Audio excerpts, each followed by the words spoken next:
তো হাই বন্ধুরা, তোমরা সবাই কেমন আছো? আশা করি ভালো আছো। তো সকাল সকাল হালকা হালকা বৃষ্টি হচ্ছে, তো তার মধ্যেই চলে এসেছি আমরা বনপাড়া গ্রামে কাজে। তো বৃষ্টিতে ভিজে গিয়েছি অনেকটাই। তো এসে থেকেই আবার কারেন্ট নেই, কারেন্ট এলে তারপর কাজই করবো। তো কারেন্ট চলে এসছে, আমি লেগেও গিয়েছি কাজে। তো প্রথম দরজার ফ্রেমটা আমি বসাতে লেগে গিয়েছি। তো এই দরজাটা ফ্রেম বসানো কমপ্লিট হয়ে গিয়েছে, দরজাটাও কমপ্লিট করে দিয়েছি। তো এখানের কাজ শেষ করে চলে এসেছি আমরা দোকান। তো এখানেও আরেকটা দরজা বানাতে হবে, তো দরজাটা বানিয়ে আবার লাগাতেও হবে আজকে।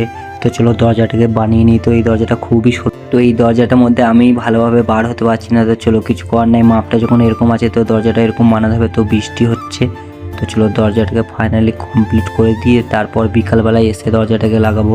তো দরজাটা ফাইনালি আমি কাটতে লেগে গিয়েছি সিটটা। তো দরজাটা কমপ্লিট করে তোমাদেরকে দেখাচ্ছি যে কেমন হয়েছে দরজাটা।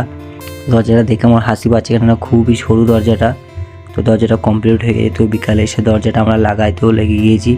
তো চলো দরজা ফ্রেম লাগানো কমপ্লিট হয়ে গিয়েছে।